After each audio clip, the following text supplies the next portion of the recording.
Je me retrouve sur un gros gala de boxe à Elancourt dans le 78. Il y avait un championnat du monde, donc la salle était pleine. Et pour accéder au ring, il fallait défiler sur un espèce de podium. Donc voilà, je faisais des allers-retours aux toilettes tellement que j'étais stressée, j'avais peur, je connaissais pas mon adversaire et je savais pas ce que j'allais pouvoir produire. C'est-à-dire qu'on s'entraîne pendant des mois, des années, mais avec le stress, avec tout ce qui peut se jouer sur le ring, j'avais peur d'être complètement inhibée et de pas savoir quoi faire. Et donc c'est ça qui m'inquiétait. Et puis finalement, quand je me suis avancée sur ce fameux podium. J'entendais « Retourne dans ta cuisine, qu'est-ce qu'elle fait là ?» Enfin, les gens n'étaient pas du tout habitués. Autant pour moi, c'était une première de monter sur un ring et pareil pour mon adversaire. Mais de voir une femme sur un ring avec des gants, c'était pas possible. C'est-à-dire que pour eux, les femmes sur un ring, c'était des ring girls avec une pancarte, mais certainement pas avec des gants de boxe. Bonjour à tous, vous écoutez Contre toute attente, le podcast qui décrypte le parcours atypique de celles et ceux qui ont réussi à déjouer les statistiques. Je suis Alexandre Mars et ensemble nous allons à la rencontre de personnalités qui ont réussi, contre toute attente, à grimper les échelons, à s'imposer comme légitimes, voire même incontournables dans un monde où les places sont rares et les trajectoires souvent prédéfinies.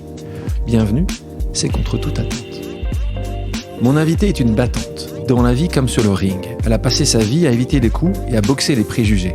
Mon invitée est la première femme française qui a su s'imposer dans un sport traditionnellement dévolu aux hommes. Issue de l'immigration, certes, mais surtout élevée dans le féminisme.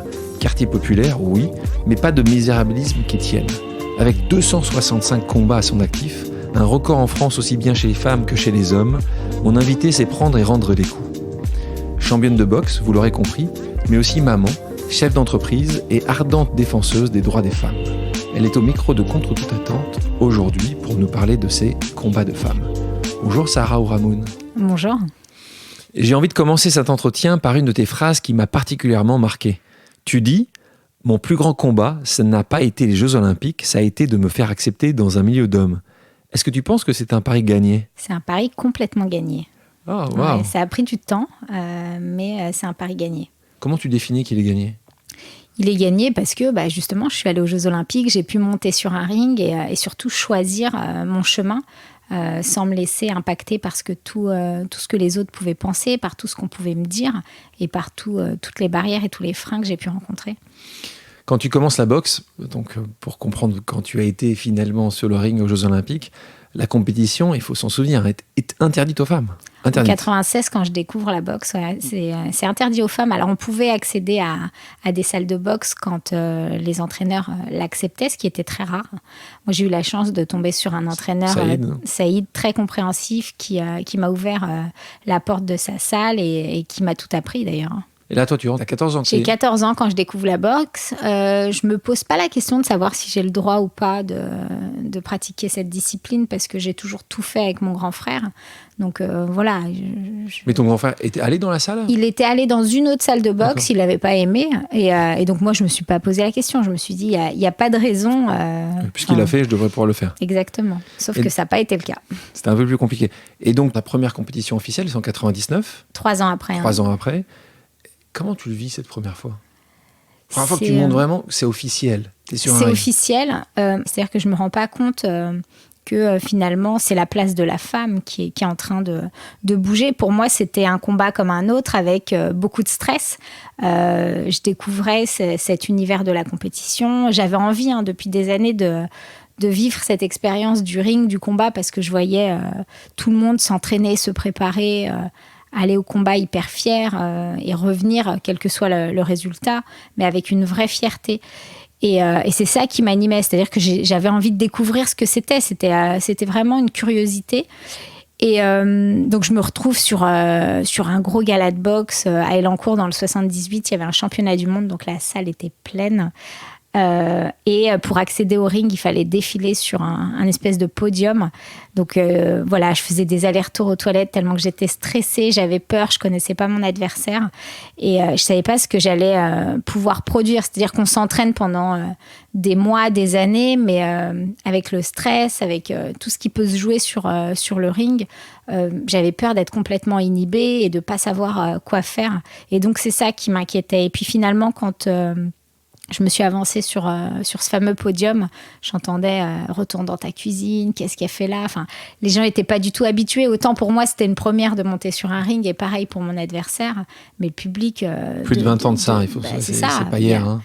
Mais de voir une femme sur un ring avec des gants, c'était pas possible. C'est-à-dire que pour eux, les femmes sur un ring, c'était des ring girls avec une pancarte et un maillot de bain, mais certainement pas avec des gants de boxe. Donc ça a été le premier coup de massue. Peu de femmes dans le public, ou les femmes qui accompagnaient, mais très très peu. Et donc premier coup de massue, et puis après je monte sur le ring et j'étais complètement figée. L'arbitre parlait, j'entendais pas ce qu'il disait. Je regardais mon adversaire, et à un moment, en fait, quand on se touche les gants, on doit retourner dans nos coins en attendant le gong de départ. Et moi, je reste figée au milieu. Puis il me regarde, il me dit « Mais qu'est-ce que tu fais ? Recule !» Et donc là, je pars en courant dans mon coin. Et tu l'as filmé, voilà. Tu l'as filmé. Et quelqu'un l'a filmé, quelqu'un de ta famille, ça il l'a filmé. J'ai des vieilles photos de ce combat. Mais ouais, ça reste un excellent souvenir, parce qu'en fait, t'as gagné en plus, donc. Je gagne au moment où le gong retentit. Je suis toute seule. C'est-à-dire que c'est le moment de m'exprimer, et puis finalement presque de lire ce que j'ai en moi, de voir ce que je suis capable de faire. Je vois un peu ce que j'ai dans les tripes. Et j'ai adoré ce moment. J'ai pris beaucoup de plaisir. Je me suis pas projetée. Pour moi, c'était juste une expérience et je savais pas si j'allais y retourner. Mais en rentrant chez moi, je me suis dit qu'il fallait que j'y retourne, parce que ça avait été un moment vraiment super. Et puis très vite, la première équipe de France s'est créée. Et donc là, je me suis laissée embarquer un peu dans le monde de la compétition. Dans l'introduction, je parlais de tes plus de 260 combats. Est-ce que dans ces combats, il y en a quelques-uns ou un dont tu te souviens après celui-là qui te souviendra tout le temps? Est-ce que c'est aux Jeux Olympiques? Est-ce que c'est au Championnat du Monde? Est-ce que c'était la première fois où tu deviens champion de France? Est-ce qu'il y a quelque chose où toi, il y en a tellement, t'arrives pas à en sortir un? Si, il y en a. Après, vraiment, celui qui a, j'ai envie de dire, presque changé ma vie, c'est celui qui m'a permis de me qualifier pour les Jeux de Rio. Et puis après, il y a eu des combats beaucoup plus tristes. C'est celui de 2012 où justement je perds et je me qualifie pas pour les Jeux de Londres. C'était la première fois que la boxe au féminin était inscrite au programme olympique. Donc voilà, il y a quand même deux, trois combats qui m'ont marqué, mais oui, de façon assez douloureuse. Mais beaucoup de belles victoires qui font que ça reste un très très bon souvenir. Sur 265, combien de victoires? Alors j'ai 30 défaites sur papier, et quand je dis sur papier, c'est des combats qu'on m'a pas volés. Et puis en vrai, j'ai 5 vraies défaites qu'on n'oublie pas, qui marquent. Certaines qui m'ont presque mis un petit coup de pied aux fesses pour pouvoir y retourner plus forte, et puis d'autres que j'ai méritées parce que l'adversaire était bien meilleur. Quand tu dis que des défaites qui te font revenir plus forte, c'est dans l'instant, 6 minutes après, ou c'est une semaine ou 2 semaines après? Ça dépend. J'en ai quelques-uns qui m'ont donné envie de retourner tout de suite à l'entraînement et de me dire, t'as perdu parce que t'as pas pris ce combat au sérieux. Par exemple, une fois aux États-Unis, je perds parce que j'avais pas été sérieuse sur le poids. À l'époque, j'étais en moins de 48 kilos, donc j'avais vraiment du mal à faire le poids, et donc j'avais traîné, j'ai perdu les 3 derniers kilos au dernier moment. Donc je suis montée complètement vidée, mais là, c'était vraiment un manque de sérieux. Donc tout de suite, c'est une grosse claque et on y retourne. Voilà, et puis il y en a d'autres. Le talent ne suffit pas. Non, ça c'est sûr que le talent ne suffit pas. Ça peut suffire au début, dans les premiers combats, et puis après, dès qu'on accède au haut niveau et dès qu'on veut passer un cap, il n'y a que par le travail qu'on peut réussir. Mais la défaite qui m'a le plus marquée, c'est celle de 2012, mon dernier combat de 2012, celui pour les qualifications. Là, je décide d'arrêter ma carrière en pensant vraiment que c'est le dernier combat. Je ne pensais pas remonter un jour sur un ring. Mais c'est un combat qui m'a vraiment bousculée parce que j'étais prête. Je m'étais préparée pendant des années. D'ailleurs, quand je suis montée, je me suis dit, voilà, ça fait 16 ans que tu attends ce moment-là. Tu as 8 minutes. Vas-y, sauf que le vas-y s'est transformé en je me suis parlé pendant 8 minutes et j'ai rien fait. Je me suis laissée parasiter par plein de pensées. J'avais peur de décevoir et je me disais, c'est maintenant, c'est pour les Jeux. Et si tu n'y arrives pas, qu'est-ce qui va se passer? Et donc voilà, tout ça a fait que je me suis presque regardée sans rien faire et j'ai laissé filer la victoire. Mais c'est cet échec qui m'a donné envie de repartir et de repartir différemment parce que forcément, comme ça a été compliqué, on ressasse, on se remet en question. Et puis ça m'a permis aussi de comprendre que j'avais pas tout réglé, c'est-à-dire qu'il y avait des choses à travailler encore à l'entraînement. Techniquement, tactiquement, j'avais derrière 16 ans d'expérience, donc je commençais à maîtriser un peu ma discipline, mais il y avait encore au niveau mental des choses à explorer et j'ai décidé de travailler sur cet aspect-là. On reviendra plus tard quand tu parleras de ta carrière d'entrepreneuse, parce que je pense qu'il y a des similitudes fortes entre l'entrepreneur qui parfois échoue, parfois se trompe, mais qui va pouvoir justement s'ajuster et s'adapter. Et c'est exactement ce que tu as fait à plusieurs reprises. En parlant des femmes, qui est un sujet aussi extrêmement important pour toi, ceux qui ont suivi la finale de la Coupe du Monde féminine de football ont forcément entendu l'avalanche d'équalpés, salaire égal, qui descendaient des tribunes lorsque le président de la FIFA et le président français Emmanuel Macron sont entrés sur le terrain. C'est vrai que l'égalité salariale dans le sport est un autre vieux combat. Est-ce que tu penses qu'on est sur la bonne voie ? Alors, il y a du progrès, et d'ailleurs ce mondial aura, j'espère en tout cas, un bel impact sur tout ça, mais on est encore loin, on le voit, les différences de salaire sont énormes, dans le foot encore plus, nous en boxe un peu moins, mais quand même elles existent. On avance tout doucement, mais on avance sur les terrains et peut-être un peu moins au niveau des instances dirigeantes où on voit encore trop peu de femmes coachs, présidentes de fédération, enfin voilà, sur des postes à responsabilité. Et c'est peut-être ça qui pourrait aider à faire avancer les choses. Et pourquoi d'après toi ? Il y a plusieurs choses. C'est déjà les femmes n'osent pas, donc il faut peut-être mieux les accompagner pour les aider à se présenter aux élections et à prendre leur place sans se sentir presque imposteurs, quoi, de se dire non, elles ont les compétences, elles ont les qualités et puis elles peuvent le faire aussi bien qu'un homme. Et puis il y a peut-être aussi les mentalités dans ces milieux-là, dans les fédérations, c'est toujours compliqué pour une femme de s'imposer parce que pour le coup, c'est du combat au quotidien. Et moi, je prends mon exemple, j'ai envie de m'engager dans le mouvement sportif, mais je sais qu'il va falloir se battre tous les jours. Et des fois, on se pose la question de savoir si ça vaut le coup, si on ferait pas mieux de retrouver sa petite famille et de trouver un sens ailleurs. Donc voilà, c'est pouvoir être accompagné pour être assuré et prendre confiance. Mais c'est vrai que voilà, on avance et moi j'y crois, j'ai envie de continuer à me battre. J'ai posé les gants aussi pour pouvoir m'engager ailleurs et notamment dans cette voie-là. Ouais. Quand on regarde ton parcours, on peut voir qu'il y a une similitude frappante avec le parcours de ta maman. L'envie d'aller plus loin, d'aller là où on ne vous attend pas forcément. Elle, en fuyant le mariage forcé qu'on lui a imposé en Algérie. Toi, en choisissant un métier jusqu'à la réserver aux hommes. D'où vous vient cette envie de bousculer le destin, cette soif de liberté à toutes les deux ? Je crois qu'il y a une vraie volonté de se faire son chemin et surtout choisir seul, de ne pas laisser les autres décider pour nous. Et on l'a toujours vu. Elle en Algérie, où on a décidé qu'il fallait qu'elle se marie. Enfin voilà, il fallait être la femme parfaite, de bonne famille, etc. Et puis moi, après, avec la boxe, où on me disait, non, c'est pas pour toi, il faut pas faire ci, il faut pas faire ça. Donc voilà, c'est cette volonté de choisir par nous-mêmes. Est-ce que ton éducation, justement, et l'univers dans lequel tu as grandi, ont joué un rôle dans le choix de cette discipline particulière qui est la boxe ? Je crois que ça a vraiment eu un impact dans le sens où j'ai grandi avec mes frères et sœurs. Donc, on est 6, 3 filles, 3 garçons. Et ma mère nous a tous élevés de la même manière. C'est-à-dire qu'on faisait tous à la maison le ménage. On avait un espèce de planning. Voilà, et tout le monde faisait pareil. Donc, pour ça, ma mère a été assez stricte. Et puis, au niveau du sport et de tout ce qu'on pouvait faire à côté, ma mère nous demandait chacun notre tour, donc chaque année, de choisir une discipline. Donc, une fois, c'était moi. J'ai choisi la gym, mon frère la natation. Et puis, on est même passés tous les deux par la danse classique. On a fait du rock'n'roll acrobatique. Donc, voilà, on était à chaque fois sur le même pied d'égalité. Et c'est vrai que quand je suis rentrée dans cette salle de boxe, je ne me suis pas posé la question parce que j'avais toujours tout fait avec mon frère et parce que dans le discours de ma mère, j'avais le droit. Ceux dont Froid avait le droit. Exactement. Et donc tu choisis un sport de combat, parce que la boxe c'est un art, mais évidemment un sport de combat. D'où vient cette envie de te cogner ? Parce que, encore une fois, quand on te connaît, tu représentes la douceur.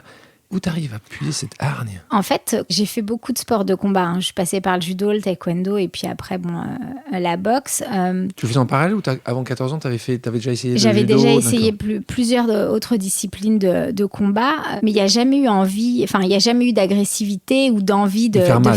C'était pas l'objectif. Je crois qu'il y a toujours eu, par contre, cette envie de voir ce que j'avais dans les tripes de me confronter aux autres et puis de maîtriser un art. C'est-à-dire que moi, quand je suis arrivée dans cette salle de boxe, j'avais juste envie de trouver les failles chez mon adversaire, de mettre en place des stratégies. Et d'ailleurs, je manquais d'agressivité, j'avais peur des coups. Et jusqu'à la fin de ma carrière, d'ailleurs, je manquais d'agressivité. Je n'étais pas assez violente, pas assez offensive. Et ça, j'ai dû le travailler parce que c'était une vraie lacune. Il y a toujours eu ce besoin de comprendre ma discipline et de la maîtriser et vraiment de jouer avec, quoi. Donc, je l'ai vraiment pris comme un jeu.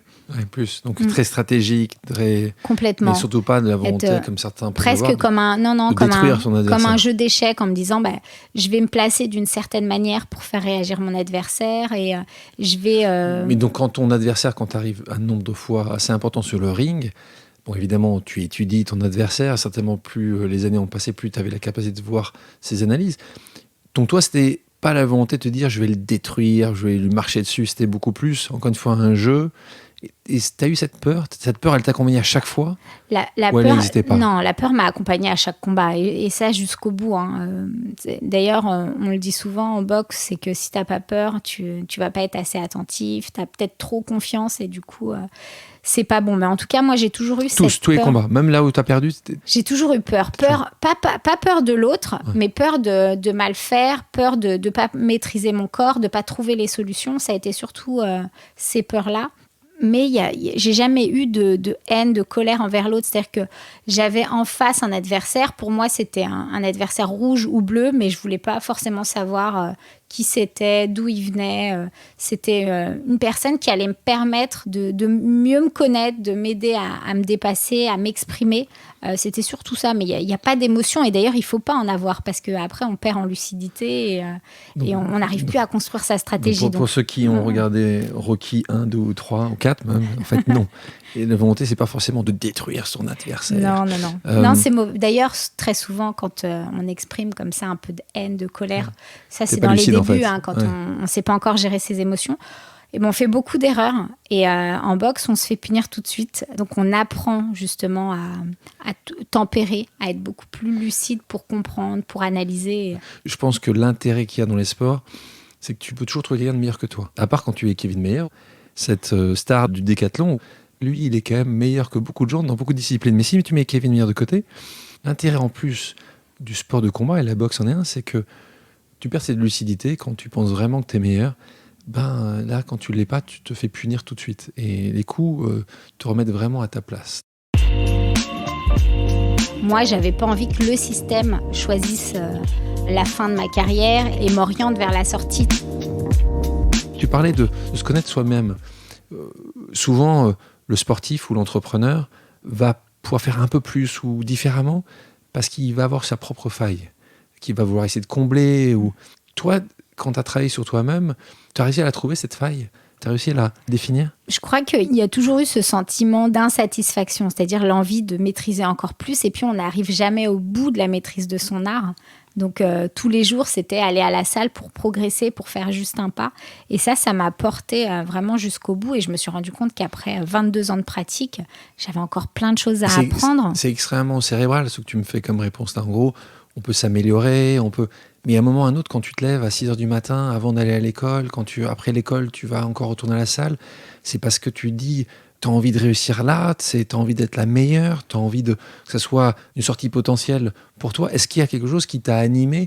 Parce que tu ne peux pas juste te dire à 16 ans, à 18 ans, tu vas en faire autant, juste parce que tu as envie d'être meilleure. Non, en fait, je me suis découverte une âme de compétitrice très vite. C'est-à-dire que dès que j'ai commencé à sortir en international avec l'équipe de France, je me suis rendu compte que j'étais différente. Dès qu'il y avait un titre en jeu, j'avais une hargne et puis j'avais une envie et j'avais envie de devenir la championne et d'aller encore plus loin. Donc, il y a eu les France, l'Europe, le monde. Et puis après, forcément, quand on a commencé à parler des Jeux Olympiques, il y a toujours cette envie d'aller plus loin, de grappiller, de maîtriser sa discipline. Et forcément, quand on est sportif de haut niveau et qu'on commence à décrocher comme ça des titres, des médailles, on a envie d'être le meilleur de son sport et presque de marquer l'histoire. Mais Moi, ce qui m'animait vraiment, c'était la compétition. C'est-à-dire qu'il y avait l'entraînement, mais l'entraînement, j'ai accepté que ce soit le moyen de vivre ce plaisir de la compétition. Et on passe des heures à répéter le même geste, seul, devant un miroir, avec son entraîneur, avec des partenaires. Mais c'est pour vivre ce petit plaisir du combat. Des quelques minutes où tu vas être sur le ring. Pour moi, ce carré magique, là, c'était le sérum de vérité. C'est-à-dire, OK, tu vas te voir vraiment, tu vas voir ce que tu vaux et tout ce que tu as fait pendant des heures et des heures et des heures, on va voir si tu es capable de le ressortir. Tu parlais de l'entraînement. J'aurais aimé être cette petite souris quand tu ouvres la porte pour la première fois de ce qui est devenu, je crois, qui s'appelle après Boxing Beats. Alors, je ne sais pas si c'est encore le nom aujourd'hui. Je ne crois pas que ce n'était pas le nom à l'époque. Non. Donc, Aubervilliers, tu rentres à 14 ans. Ils te regardent comment, les gens à l'intérieur? Tu te sens déjà tout de suite bien accueilli? Les regards te portent autant en disant elle vient chercher son papa, son frère. Au début, c'était compliqué parce que je me retrouve dans une salle où il y a 50, 60 hommes. Parce qu'à l'époque, moi, j'étais encore ado, mais c'était un cours pour adultes. Et tout le monde s'entraîne dans tous les sens. Il y a des pros sur le ring qui mettent les gants où c'est assez impressionnant. Ils crient presque à chaque coup. Il y a des gens au sac, à la leçon. Enfin, ça grouille de partout. Et quand je rentre, on voit un peu les regards de travers où les gens se disent qu'est-ce qu'elle a, elle s'est perdue ou elle vient chercher quelqu'un. Au début, on nous regarde comme ça. C'est quand on commence à enfiler les gants et se mettre à côté d'eux et sautiller qu'ils se disent non mais qu'est-ce que tu fais là? Tu vois bien que c'est difficile. Va faire un autre sport. Ils sont venus te voir réellement? On est venu me voir en me disant écoute Sarah, c'est moche une fille sur un ring, regarde, tu vas t'abîmer, tu devrais faire autre chose. Des conseils presque fraternels. Donc je chantais que voilà, j'étais pas rejetée méchamment, mais c'était regarde, c'est dur, c'est pas joli et tu vas prendre des coups. Et c'est pareil, à chaque fois que je réussissais enfin à accéder au ring et à trouver un partenaire d'entraînement, quand je descendais, on disait mais t'as vu, c'est pas beau. Enfin, tu vois, t'as pris des coups comme si eux n'en prenaient pas et comme si ceux que je prenais faisaient plus mal que les leurs. Et quand est-ce que tu penses que ça commence à changer? Parce que 3 ans après tes débuts, tu deviens championne de France à 17 ans. Est-ce que ce regard a commencé à changer quand ils se sont dit waouh, elle y va quand même et elle se prend les coups et elle accepte et elle revient tous les matins? Est-ce qu'il y a un moment ils se sont dit elle est des nôtres? Quand est-ce qu'ils se sont dit ça a pris un peu de temps. C'est-à-dire qu'au début, c'est je viens tous les jours et je leur montre que je suis à ma place. Et d'ailleurs, très souvent, je repérais un boxeur dans la salle et je le suivais pendant toute la séance. Je faisais la même chose, je me mettais au sac à côté, j'essayais de mettre la même cadence, faire autant de pompes. Donc ça a duré 3 ans. Et puis, c'est aussi accepter de monter sur un ring, de prendre des coups parfois. Et souvent, quand on se retrouve, par exemple, avec un ado de 16-18 ans qui pèse entre 10 et 15 kilos de plus que moi, et j'arrive à le toucher, à le frapper devant ses copains, c'est assez difficile. Donc, il faut gérer aussi tout ça. Se dire comment j'y vais. Est-ce que je me lâche complètement au risque que lui ne maîtrise pas du tout ses coups et appuie beaucoup plus fort et que je le ridiculise et que ça se passe mal. Donc, il y a une posture qui est compliquée au début. Mais vraiment, ce qui m'a permis de me faire respecter et accepter dans cette salle, ça a été le premier combat. Il faut batailler tous les jours. Donc, dans cette salle, tu rencontres Saïd Ben Najem, ton entraîneur que tu as rencontré à 14 ans, et tu as suivi pendant 16 ans. Duo inséparable, complice de chaque instant, l'entraîneur occupe une place centrale dans la vie d'un sportif, quel que soit le sport.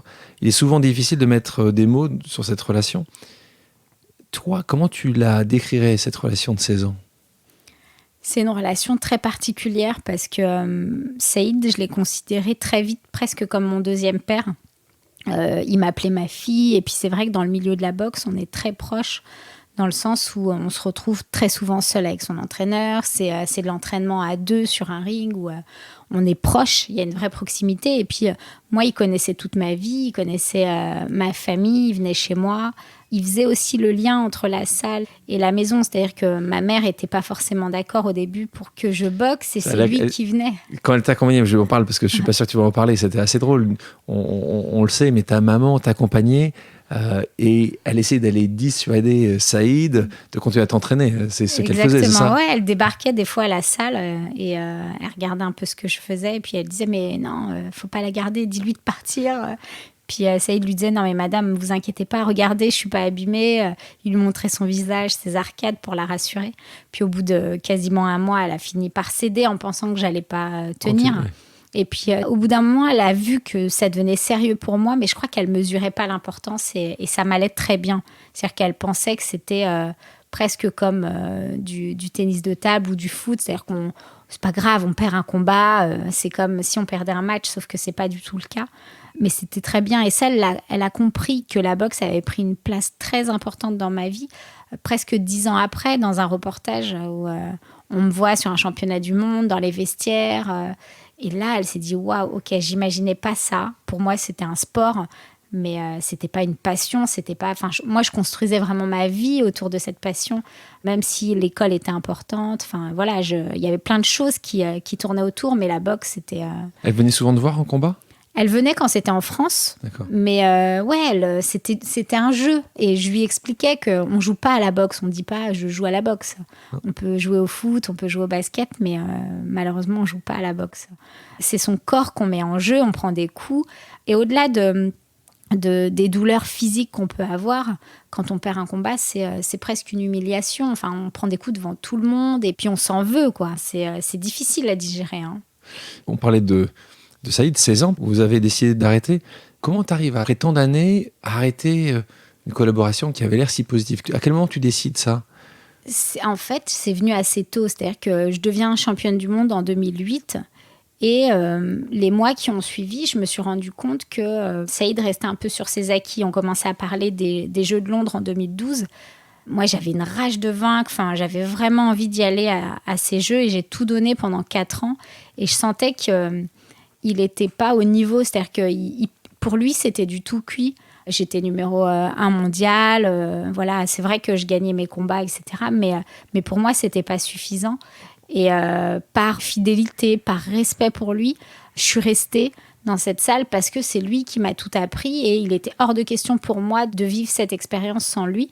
Donc, je suis restée pendant ces 4 années à Aubervilliers en essayant de le coacher, en lui disant de changer un peu. Et puis, je sentais que ça répondait pas. Donc, plus tard, 2014, quand je décide de repartir pour Rio, j'étais persuadée que ça pouvait pas être avec lui parce que je sentais qu'il n'avait pas le discours. J'avais besoin de quelqu'un qui s'embarque vraiment avec moi dans ce projet, qui avait la niaque. Tu le connaissais mieux aussi, donc. Ouais, et puis j'avais besoin d'un autre discours. C'est-à-dire que Saïd, il est arrivé au bon moment. J'étais ado, j'avais besoin qu'on me mette en confiance. J'avais besoin de quelqu'un hyper positif pour que je croie en moi.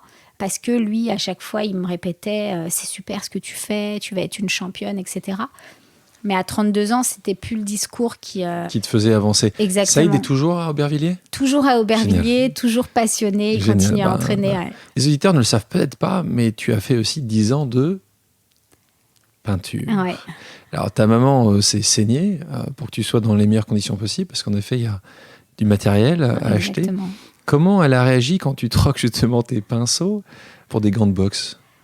Elle l'a pas mal pris parce que c'est vrai que c'est moi qui voulais peindre et c'est vrai qu'à l'époque... T'es passionnée. J'étais passionnée et puis c'était moins accessible que maintenant parce que on était sur Clichy à l'époque, mais je me souviens que pour acheter ne serait-ce qu'un tube de peinture ou un pinceau, c'était trop compliqué pour nous. Donc moi, je faisais des tableaux, je les revendais et avec ça, je m'achetais du matériel. Donc il fallait qu'on prenne le métro, qu'on aille dans une petite boutique, le Franc-Bourgeois, dans Paris. Donc, c'était la grande sortie et je mettais 3 heures pour choisir un pinceau parce qu'il y en avait des tonnes et je pouvais m'en payer qu'un.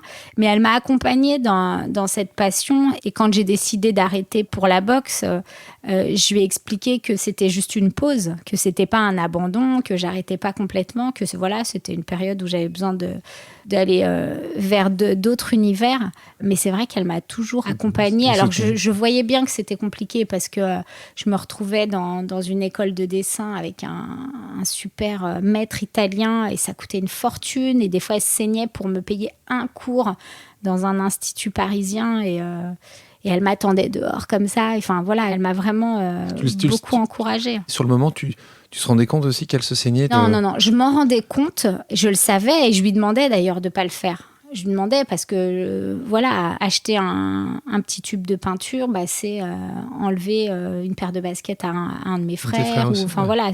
C'était des choix. Hein. C'est-à-dire que je savais très bien que si on prenait la décision d'acheter un truc pour la peinture, et ben c'était on se serrait les dents pour autre chose et il fallait mettre une croix sur quelque chose. Voilà, et on n'était d'autre. pas dans une période où on se faisait plaisir. Ouais. C'est-à-dire qu'il n'y avait pas de moment de plaisir quand on supprimait quelque chose, c'était vraiment quelque chose d'indispensable.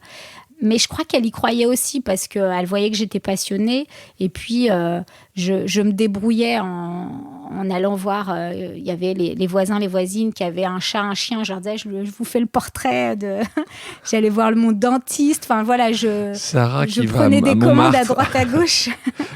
Et je me suis débrouillée comme ça pendant des années. Et c'est vrai que maintenant, c'est un peu plus accessible. Ça reste encore une passion ? Tu prends parfois le pinceau de temps en temps ?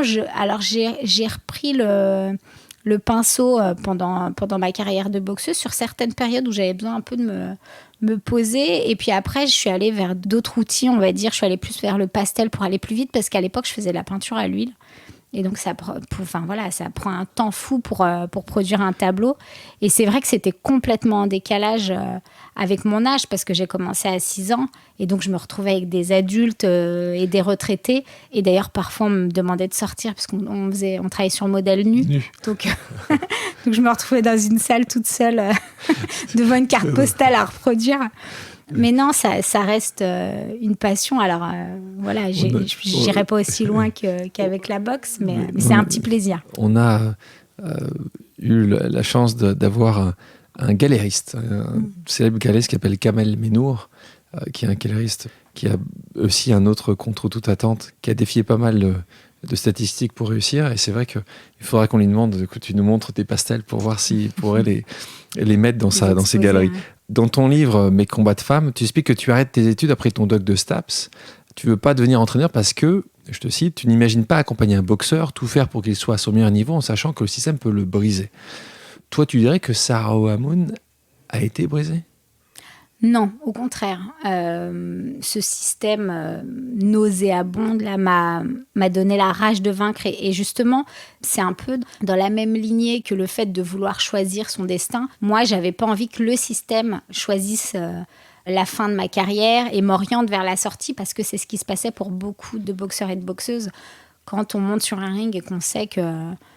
avant même d'avoir commencé, on va être déclarée perdante. Donc, 1 fois, 2 fois, 3 fois. C'est toujours compliqué après de retourner à l'entraînement, de trouver les ressources pour... C'est vraiment comme ça ? C'est vraiment comme ça, ouais. Encore aujourd'hui ? Encore aujourd'hui. D'ailleurs, on le voit avec la boxe au programme des Jeux de Tokyo qui a failli être supprimé et là qui est sauvé de justesse par le CIO. Parce que maintenant, c'est le CIO qui va justement organiser le tournoi. De qualification. Mais c'est pas la fédération internationale. Ça a toujours été comme ça et j'ai l'impression que c'est de pire en pire dans le sens où avant, les boxeurs, les entraîneurs se plaignaient. C'est-à-dire que quand ça nous arrivait, on gueulait un peu, on faisait un petit scandale. Bon, très souvent, on nous le faisait payer au combat d'après, mais au moins on disait quelque chose. Moi, sur ma fin de carrière, on était résignés. C'est-à-dire que quand il y avait un vol, on regardait et on disait « Oh, on a vu pire ». Et puis on laissait passer. Donc en fait, c'est devenu banal. Et moi, non, j'avais pas envie que ça m'atteigne, mais surtout, j'avais pas envie que ce système-là de vraiment me mette dehors et brise mon rêve d'aller au jeu, quoi. Donc non, ça m'a pas brisée. Par contre, aujourd'hui, je sais qu'il y a des choses à faire et je suis pas encore prête à y retourner pour combattre tout ça. Donc, je crois qu'il va me falloir un peu de temps. Combattre le système. 2003, tu arrêtes les compétitions. Tu dis la salle n'a plus pour moi cette dimension de refuge qu'elle avait au début. Pour quelles raisons tu sentais ça ? Pour plein de raisons. C'est-à-dire que j'arrive à un moment où je me dis qu'il faut que je me construise professionnellement et que je me ressente sur mes études. La boxe féminine, c'était catastrophique, c'est-à-dire qu'on n'avait pas un encadrement sérieux. Très souvent, on rencontrait l'entraîneur national à l'aéroport et il fallait faire avec, c'est-à-dire qu'on avait un homme dans le coin qu'on ne connaissait pas, qui ne connaissait pas nos forces, nos faiblesses, qui ne savait pas comment on fonctionnait sur un ring. Et donc, il fallait bricoler comme ça. On n'avait pas d'équipementier, on n'avait pas forcément de kiné et tout. Donc, c'était encore les débuts de cette discipline. Mais comparé à d'autres nations, on était ridicule. Donc, il y avait ça. J'avais l'impression de tourner en rond. C'est-à-dire qu'il n'y avait pas d'évolution. On ne nous prenait pas au sérieux et on nous répétait sans cesse que tant qu'on n'était pas olympique, on n'aurait pas plus. Et puis, quand on réussissait à faire des résultats, on nous disait, vous voyez, même sans rien, vous en faites. Donc, pourquoi vous voulez qu'on vous donne plus de moyens ? Et donc voilà, il y a eu plein de choses comme ça qui ont fait qu'à un moment donné, je me suis dit, c'est pas un métier, ça reste une passion et ça commence à avoir un impact négatif sur mes études. Et donc j'ai décidé de... Tu penses toujours que la boxe n'est pas un métier ? Je le pense toujours et jusqu'au bout, pour moi, ça n'a pas été un métier, hein, ça a été une vraie passion. Parce que financièrement, tu devais faire d'autres choses à côté, c'est essentiellement ça ? Oui, déjà financièrement, je devais faire autre chose à côté. Hein. J'avais pas de sponsor, pas d'aide de la fédération, donc je gagnais vraiment rien de la boxe. Donc il fallait quand même travailler pour pouvoir vivre cette passion.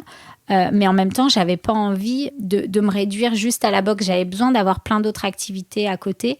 Et c'est ce qui m'a permis de trouver un équilibre. Je crois que le fait d'avoir les études, d'avoir un travail, j'ai retrouvé quelque part... déjà, j'avais besoin d'avoir autre chose. C'est-à-dire qu'il y a un plan B, un plan C. Et justement, en cas d'échec, il y a plein de projets à côté. Et puis, en même temps, on était dans un sport peu reconnu, donc ça ne pouvait pas être un métier. Même si j'avais voulu devenir boxeuse professionnelle et vivre de la boxe, ça n'aurait pas été possible.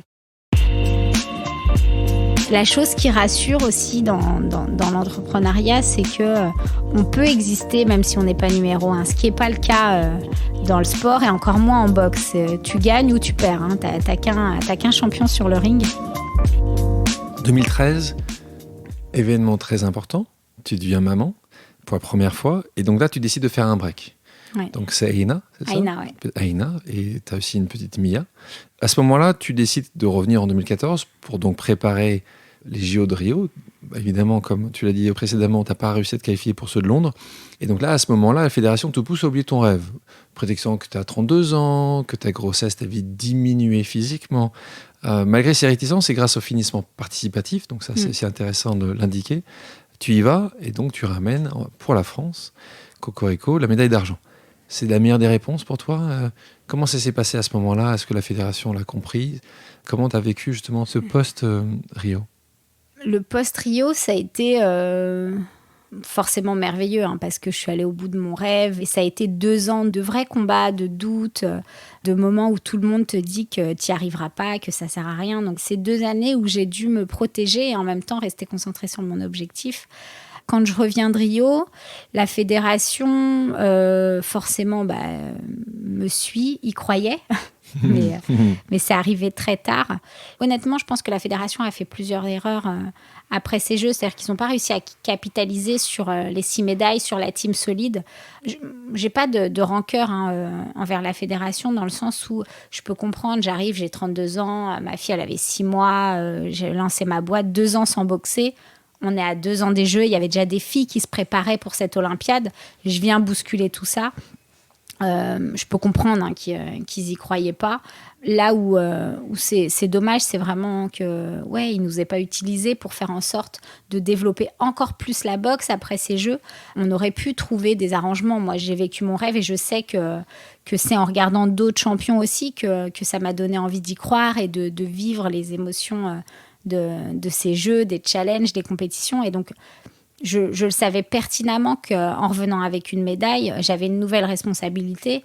C'était celle de porter un message positif sur le sport, parler aux petites filles et leur dire « Allez-y, foncez, vous pouvez y arriver. Et puis, si vous avez des rêves, faut pas hésiter. » Et c'est dommage que la fédération ne nous ait pas utilisés. La fin de carrière, parce qu'on arrive à cette fin de carrière, est toujours un moment compliqué pour les sportifs, on le sait. Malheureusement, il n'y a quasiment pas ou peu d'accompagnement de la part de toutes les structures existantes. C'est pas uniquement malheureusement la fédération de boxe, mais l'ensemble des fédérations. C'est pas forcément facile. Toi, tu as réussi le pari foot, concilier boxe et entrepreneuriat. Tu peux nous raconter cette aventure, le lancement de tes gants connectés, tes fameuses salles de boxe Boxer Inside. Est-ce que tu peux nous raconter la genèse de Sarah Ramoun, entrepreneuse ?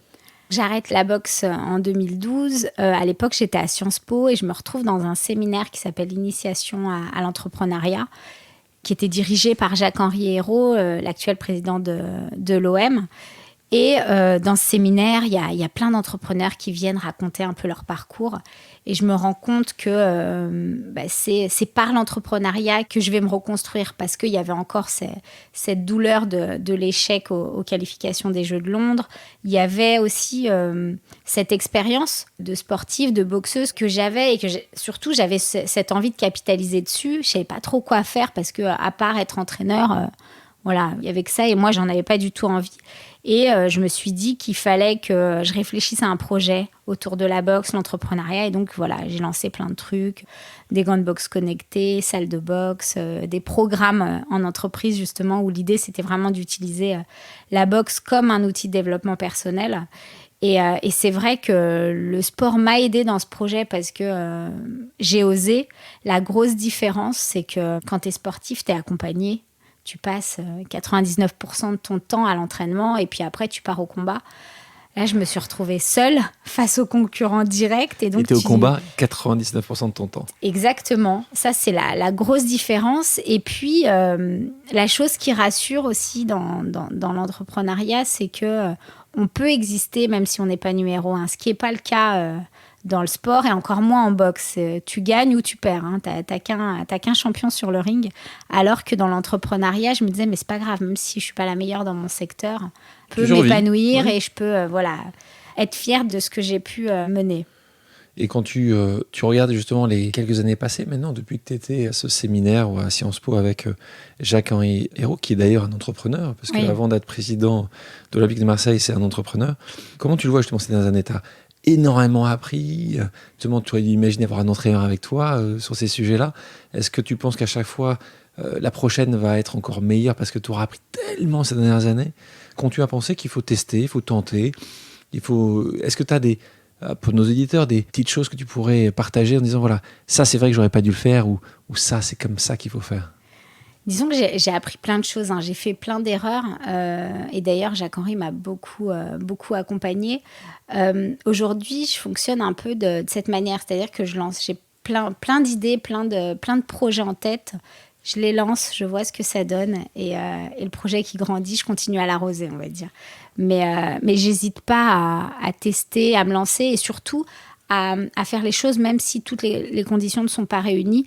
Et ça a été le cas pour moi en 2014, quand j'ai repris l'entraînement. C'est-à-dire que j'avais un nouvel entraîneur, pas forcément les bonnes conditions d'entraînement, pas de salle de boxe, mais on y va et on fait avec ce qu'on a, et petit à petit, ça va s'améliorer.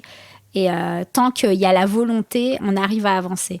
Et aujourd'hui, je me dis que dans l'entrepreneuriat ou dans n'importe quel projet, il faut que ce soit le même fonctionnement. C'est-à-dire qu'y aller, même si toutes les conditions ne sont pas réunies, ça permettra d'avancer, de s'ajuster, et justement de peut-être moins se griller, ou en tout cas moins investir de temps, d'argent, etc., si jamais ça ne prend pas. Et tu remarques autour de toi que justement, il y a de plus en plus de gens qui veulent devenir entrepreneurs. Est-ce que tu as vu ça de plus en plus ces dernières années, où tout le monde a son projet ou envie de développer son projet? Est-ce que c'est quelque chose aussi que tu remarques complètement? Dans ton entourage? J'ai l'impression que ça se démocratise. C'est-à-dire qu'avant, il y avait cette envie d'avoir un CDI, presque d'être fonctionnaire, d'être rassuré, d'être en sécurité. Et aujourd'hui, il y a une prise de risque, et cette envie aussi de liberté peut-être, et de créer de la valeur par soi-même. C'est vrai que moi, autour de moi, il y a plein de personnes qui veulent se lancer. Et d'ailleurs, aujourd'hui, j'accompagne un groupe de 14 jeunes start-upers. Génial. Et c'est chouette. Ça s'appelle Start US Up. C'est un projet que j'ai lancé avec l'ambassade des États-Unis, et c'est en lien avec Paris 2024 et Los Angeles 2028. Et du coup, on les accompagne sur un programme qui dure 7 mois, avec du coaching sport, pour faire le parallèle entre le sport et l'entrepreneuriat, et du coaching business un peu classique. Et tes 14, il y a un mix entre Français et Américains, ou est-ce que c'est essentiellement des Français? Non, c'est que des Français issus d'Île-de-France, pas du tout américains, mais par contre, les experts qui interviennent dans le programme sont Français et américains. Génial. Je rappelle aussi à nos auditeurs que tu sièges au conseil d'administration du COJO, donc Comité d'organisation des Jeux Olympiques de Paris 2024, avec notre camarade Tony Estanguet qui en est le président. À ton avis, justement, en parlant de cet accompagnement pour la fin de carrière de ces athlètes, tu penses que Paris 2024, justement, peut jouer un rôle important dans l'accompagnement de ces sportifs, ces sportifs, les Sarah de ce monde, qui passent des années à s'entraîner pour le drapeau, pour ramener une médaille. On sait très bien, tu parlais des 6, de vous 6 qui avaient ramené une médaille des JO de Rio. Est-ce que tu penses que Paris va avoir un rôle important à jouer là-dessus ? Est-ce que toi, c'est quelque chose que tu regardes particulièrement pour aider justement à faire que ces athlètes aient une vie qui soit aussi passionnante et belle après leurs exploits ? Complètement. C'est vrai que Paris 2024 a un rôle à jouer dans ce sens-là. Enfin, moi, je me suis engagée dans ce projet pour 2 raisons. La première, c'est que il y a des sites qui vont être situés en Seine-Saint-Denis. C'est là que j'ai découvert la boxe. Et où j'ai grandi d'ailleurs. Et j'ai envie que ce soit des jeux inclusifs pour ces habitants-là, parce qu'on a vu passer par exemple l'Euro en 2016 et on ne l'a pas vécu. C'est-à-dire qu'on n'était pas dans les stades, on n'a pas travaillé sur cette compétition. Donc voilà, faire en sorte que ce soit inclusif. Et puis, de façon très personnelle, c'est aussi une manière pour moi de revivre ces émotions des jeux, de prolonger un peu ce rêve olympique. Ouais. On compare souvent l'entrepreneur avec un sport de combat. Est-ce que toi, tu connais parfaitement les deux mondes ? C'est assez rare. Il y a moins d'entrepreneurs qui ont été champions de boxe. Est-ce que tu vois justement le fait que quand tu es entrepreneur, c'est un combat au quotidien, ça ne s'arrête jamais, il y a toujours quelqu'un qui va arriver pour essayer de prendre ta couronne. Est-ce que toi, tu vois quelque chose d'assez... Tu vois un parallèle facile ? Complètement. Que ce soit dans le quotidien, la préparation, la confrontation à la concurrence, la patience et l'endurance aussi de construire, de se dire... les choses n'arrivent pas comme ça. Et puis pareil, même quand on prend des coups, réussir à être lucide, essayer de comprendre pourquoi on l'a pris et rebâtir un peu une stratégie en fonction de ce qui se passe. Il y a vraiment beaucoup de similitudes. Des similitudes, ouais. Boxer est un métier sublime, mais c'est aussi l'un des métiers les plus violents au monde, même si tu considères pour toi que ce n'était pas forcément un métier. Est-ce que tu aimerais que Aina ou Mia deviennent boxeuses ? C'est une question qu'on me pose souvent. Oublions-la alors. Non, mais je sais pas en fait. Je sais pas. Je me dis que j'aimerais qu'elle boxe pour apprendre le sport, pour toutes les valeurs positives de cette discipline. Et j'ai pas envie qu'elle boxe parce que, contrairement à ma mère, je sais ce que c'est. Je sais que ça fait mal aussi. Enfin, physiquement, mais aussi moralement. Et puis, il y a tout ce système-là où j'ai pas envie qu'elle soit abîmée par tout ça. Mais en même temps, après 20 ans de boxe... je me sens pas abîmée, je me sens tellement plus forte. Donc, si à un moment donné, elles veulent monter sur un ring, je les accompagnerai. Ouais. Un peu tôt encore. Un peu tôt, ouais. Mais bon, la grande commence déjà à boxer. Elle a grandi dans les salles de boxe. On voit où ça va terminer, tout ça. Dernière question pour toi, Sarah. Est-ce que Sarah Ourahmoune, ministre des Sports, c'est envisageable ? Pourquoi pas ? En tout cas, c'est pas exclu. On te l'a proposé ? Non, on me l'a pas proposé. Je pense que j'ai encore du chemin à faire, des choses à apprendre, mais c'est pas quelque chose que tu n'es pas fermé. Exactement. Pour terminer cet entretien avec toi, Sarah, nous allons passer sur un quiz. Donc, 2 propositions. Tu choisis l'une des 2. Tu nous expliques pourquoi ou pas. Okay. Vitesse ou endurance ? Vitesse. Mike Tyson ou Mohamed Ali ? Indéniablement Mohamed Ali, même si j'ai beaucoup de respect pour Mike Tyson. Gants ou pinceau ? Les 2. Aujourd'hui, les 2. Et non, je crois que c'est un temps pour tout. C'est-à-dire que j'ai eu un temps avec les pinceaux, un temps avec les gants. Et aujourd'hui, il est peut-être le moment de reprendre les pinceaux et de me faire plaisir. Et pourquoi pas prendre de la boxe, voilà, pour lier les 2. Victoire au KO ou au point ? Au point, allez. Au point parce que ça... Incroyable. Ouais, au point parce qu'on va au bout du combat et on construit et parce que ça permet de faire durer le plaisir. Après, le KO dans une catégorie comme la mienne, les moins de 51 kilos chez les femmes, ça arrive très, très rarement. Et donc voilà, dans ma carrière, sur 265 combats, j'ai mis 2 vrais KO. Ouais. C'est-à-dire que voilà, c'est très rare. Après, bon, il y a ce qu'on appelle les KO techniques où c'est l'arbitre qui arrête, c'est encore autre chose, mais un KO net où la personne tombe en boxe amateur, c'est rare. Estelle Moselli ou Tony Yoka ? C'est difficile comme question. Je vais dire Estelle parce que c'est une femme et aujourd'hui, c'est un peu le porte-drapeau de la boxe féminine professionnelle. Et puis parce que j'ai passé des années avec elle en stage, en camp d'entraînement, en compétition. Voler comme un papillon ou piquer comme une abeille ? Je vais dire le papillon. Parce que j'aime la mobilité, j'aime les boxeurs agiles. Championne du monde ou championne olympique ? Championne olympique. Rio 2016 ou Paris 2024 ? Moi, je vais quand même dire Rio 2016 parce que c'était un rêve d'enfant. Je rêvais de ces jeux depuis l'âge de 10 ans. Rocky ou Million Dollar Baby? Million Dollar Baby. Crochet ou uppercut? Crochet. Entrepreneuse ou boxeuse? Ah, les deux. Et tu peux les pas deux. Entrepreneuse. Sarah, merci beaucoup d'avoir accepté mon invitation. Merci à tous d'avoir écouté Contre toute attente, le podcast qui décrypte le parcours atypique de celles et ceux qui ont réussi à déjouer les statistiques. Si l'émission vous a plu, n'hésitez pas à la partager et à vous abonner. Merci Sarah.